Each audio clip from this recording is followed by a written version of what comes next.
Jumpa kembali bersama kami, Ministry Pelayanan Rohani Mimbar Salib. Pagi hari ini pemirsa yang berbahagia, kami telah memuji dengan kur kami, dengan pujian kami ini, kiranya menjadi berkat bagi saudara. Kami akan menepati janji apa yang pernah kami sampaikan pemirsa, saudara-saudara yang dikasihi Tuhan, bahwa di dalam FB kami menjelaskan bahwa apakah orang Kristen, orang percaya itu bisa dirasuk setan? Itu yang menjadi pembahasan pada pagi hari ini pemirsa. Langsung saja pemirsa, jawabannya ada di dalam Alkitab. Jadi kita tidak bisa mengandai-andai, tidak bisa menaksirkan sendiri, dan tidak bisa mengarang cerita jikalau kita tidak menunjukkan apa yang ada di dalam Alkitab. Karena kesimpang siuran yang terjadi ini, kami ingin meluruskan pemirsa. Kenapa? Ada orang yang mengatakan orang Kristen masih bisa dirasuki setan. Ketika ada perjamuan di gereja, ketika ada ibadah di gereja, atarkol, ada yang kerasukan katanya, ada yang melet-melet dan lain sebagainya, ada yang joget-joget katanya kerasukan, ada yang mancal-mancal dan bertingkah dan lain sebagainya. Apakah itu yang dikatakan itu kerasukan? Apakah itu yang dikatakan setan merasuki umat percaya? Kita lihat pemirsa, kita buka saja sekarang dalam di sini Alkitab. Jadi kita buka, yaitu terdapat pada Injil Markus pasal 16. Ayo kita buka Injil Markus pasal 16.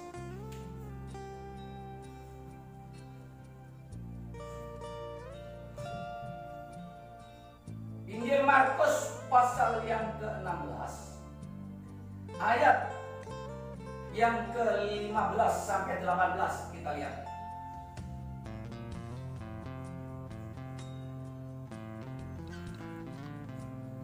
Ini judulnya dalam Alkitab ini adalah untuk perintah Yesus Kristus memberitakan Injil.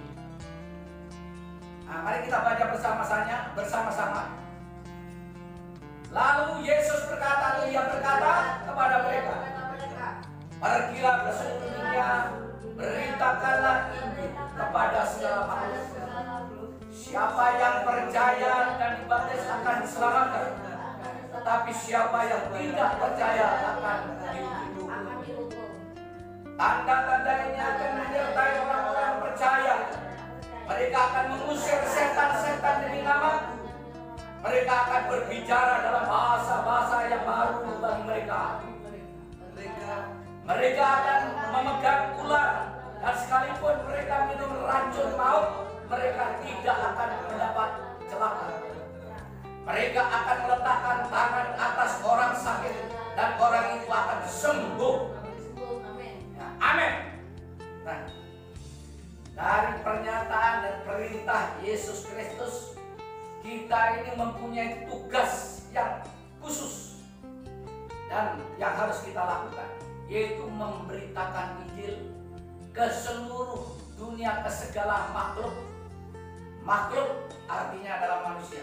Segala umat manusia di seluruh dunia ini harus mendengarkan Injil Yesus Kristus. Siapa yang bertugas? Semua orang percaya, bukan hanya penginjil, bukan hanya evangelis, bukan hanya pendeta, tetapi semua jemaat, semua umat Kristen, dan semua orang percaya untuk memberitakan Injil.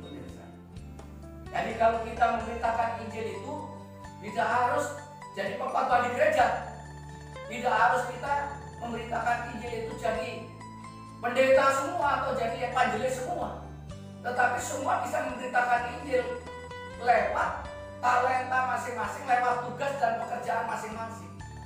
Apa yang dimaksud melayani Tuhan, apa yang dikatakan melayani Tuhan, itu bukan hanya pelayanan di dalam gereja, bukan hanya pelayanan di dalam mimbar. Saudara yang terkasih, kalau saudara mempunyai talenta, bisa bisnis, berdagang, ya, berdagang dengan baik, dengan benar, pasti saudara itu dikatakan pelayanan dan melayani Tuhan. Melayani Tuhan itu melayani umat manusia.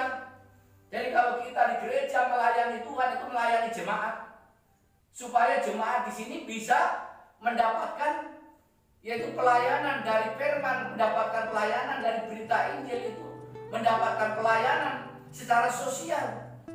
Ya, dengan demikian maka memberitakan Injil kita kemana saja. Kalau kita sedang ketemu orang di pasar, kita senyum, ya itu sudah pelayanan. Kalau kita sudah sedang ketemu orang di jalan, dengan senyum, dengan ramah kita berbicara. Kalau kita menyampaikan produk, menawarkan barang-barang kita dengan ramah, ya, dengan sopan santun, maka itu adalah pelayanan Tuhan namanya. Melayani Tuhan itu di mana-mana, pendeta. Ya, yang penting kita dengan konsekuensi kita, dengan kesungguhan, dengan komitmen kita menjalankan tugas dalam pekerjaan kita masing-masing, sebagai pegawai, sebagai karyawan, pegawai negeri, pegawai swasta, dan pedagang, pembisnis dan lain sebagainya, itu sifatnya pelayanan. Itu melayani Tuhan. Jadi kalau kita bisa melakukan sesuatu yang menyenangkan bagi orang lain dan berguna, bermanfaat bagi orang lain, itu melayani Tuhan. Nah, itulah sebabnya di sini ada tugas yang dari Allah kita, memberitakan Injil. Itu bagi orang percaya, orang Kristen. Yang jadi pertanyaan, apakah bisa dirasuk setan? Dan jelas di sini tidak bisa. Karena apa? Kita diberikan kuasa untuk mengusir setan. Masa kita dirasuk setan, sedangkan kita punya kuasa untuk mengusir setan? Ya, itu mustahil bagi orang Kristen bisa dirasuk setan. Itu salah kaprah, salah persepsi, salah penjelasan, salah khotbahnya. Jadi kalau orang mengkhotbahkan bahwa orang Kristen masih bisa dirasuk setan, itu keliru, pemirsa. Yang oleh sebab itu dengarkan khotbah kami. Nah, di sini kita lanjutkan dari Matius 28.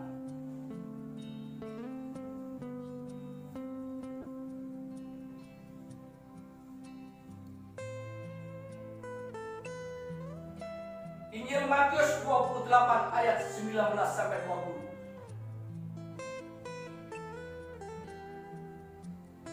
Karena itu, mari kita belajar bersama-sama saudara.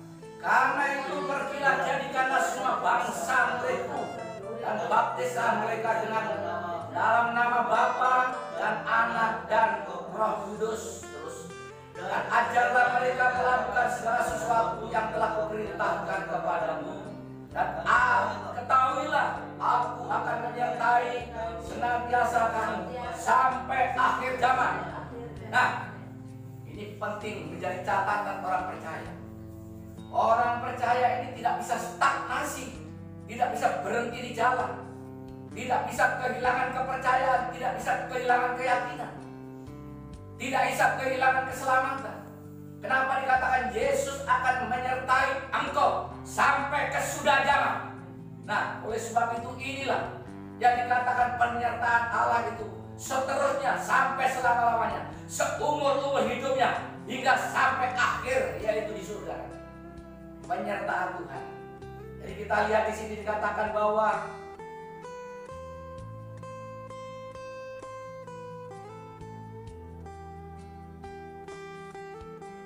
pergi ke seluruh bangsa, jadikanlah semua murid. Nah, ini artinya kita bisa merekrut mereka yang belum percaya untuk menjadi percaya, yang sudah percaya semakin dikuatkan dan diteguhkan. Dengan cara apa? Memberitakan, menyampaikan kebenaran, menyampaikan Injil. Injil apa yang dimaksud? Injil Yesus Kristus. Apa intinya? Yesus yang telah lahir ke dunia ini, kemudian ia mati di kayu salib dan ia bangkit dan terangkat ke surga dan menjadi kesaksian bagi murid-muridnya, menjadi kesaksian bagi semua orang. Dan itulah yang kita beritakan. Mari pemirsa, kita angkat lagi dengan satu ayat yang terakhir. Janji Tuhan, yaitu memperlengkapinya dengan kuasa. Kita buka yang terdapat pada di Lukas pasal 24.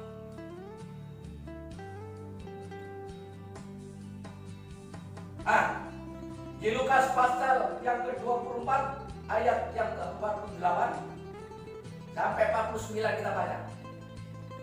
Mari kita baca pemirsa. 1, 2, 3. Kamu adalah saksi dari semuanya ini. Dan aku akan mengirim kepadamu apa yang dijanjikan Bapakku. Tetapi kamu harus tinggal di dalam kota ini sampai kamu diperlengkapi dengan kekuasaan dari tempat tinggi. Ya.